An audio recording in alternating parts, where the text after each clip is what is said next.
নৈতিক স্থলনের দায়ে জামায়াতে ইসলামী থেকে বহিষ্কার হলেন সংসদ সদস্য গাজী নজরুল ইসলাম।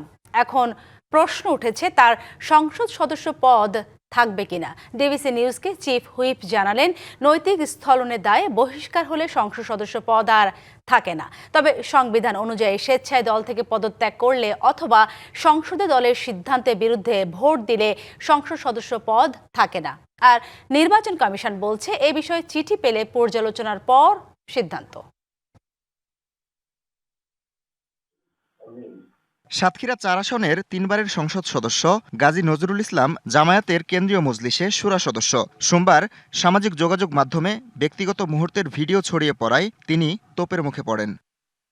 ভিডিওটি প্রকাশের পর জামায়াতের অনেক নেতাকর্মী সামাজিক যোগাযোগ মাধ্যমে সেটিকে কৃত্রিম বুদ্ধিমত্তা প্রযুক্তিতে তৈরি বলে দাবি করতে থাকেন। তবে মঙ্গলবার গাজী নজরুল ইসলাম নিজের ফেসবুক আইডিতে পোস্ট দিয়ে জানান, ওই তরুণী তার দ্বিতীয় স্ত্রী মরিয়াম বেগম। গাজী নজরুলের প্রথম স্ত্রীও দাবি করেন ফাঁসানো হয়েছে তার স্বামীকে। দুদিনে অনেক জল ঘোলা হওয়ার পর অবশেষে বুধবার নৈতিক স্খলনের দায়ে গাজী নজরুল ইসলামকে বহিষ্কার করেছে বাংলাদেশ জামায়াত ইসলামী। বিকেলে দলের কেন্দ্রীয় নির্বাহী পরিষদের জরুরি বৈঠকে এই সিদ্ধান্ত হয়। এদিকে গাজী নজরুল ইসলামের সংসদ সদস্য পদ থাকবে কিনা এ নিয়ে শুরু হয়েছে জোর আলোচনা। সরকারি দলের চিফ হুইপের দাবি, দল থেকে বহিষ্কার হলে সংসদ সদস্য পদ আর থাকে না। দল যদি তাকে বহিষ্কার করে আর্টিকেল ৭০ অনুযায়ী তার দুইটা পদ আছে এখানে। কেউ যদি পদত্যাগ করে অথবা কেউ যদি দলের বিপক্ষে ভোট দেয় তাহলে তার সদস্যপদ বাতিল হবে। যদি জামাত ঘোষণা করে তাকে যে আমাদের সিদ্ধান্তের বাইরে সে অবস্থান নিয়েছে অথবা তাকে নৈতিক কারণে করলাম, তাহলে সেই ক্ষেত্রে তারা যদি অনুরোধ করে নির্বাচন কমিশনকে, তাহলে নির্বাচন কমিশন এটাকে ভয় ডিক্লেয়ার করে।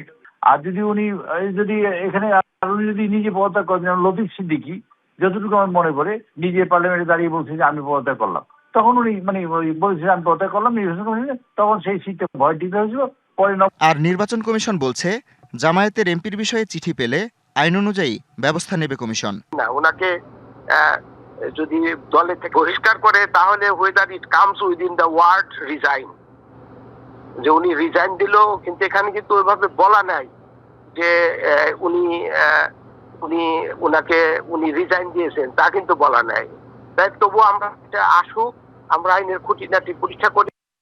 এদিকে সংবিধানের ৭০ অনুচ্ছেদে উল্লেখ রয়েছে সংসদ সদস্য পদ তখনই শূন্য হয় যখন কোনো সদস্য যে দলের মনোনয়নে নির্বাচিত হয়েছেন সেই দল থেকে স্বেচ্ছায় পদত্যাগ করেন অথবা সংসদে দলীয় সিদ্ধান্তের বিরুদ্ধে ভোট দেন। DBC news desk. নগদ নিয়ে এলো হার না মানা হার অফার। সর্বনিম্ন ১০,০০০ টাকা রেমিটেন্স নগদে পাঠালে থাকছে স্বর্ণের হার জেতার সুযোগ।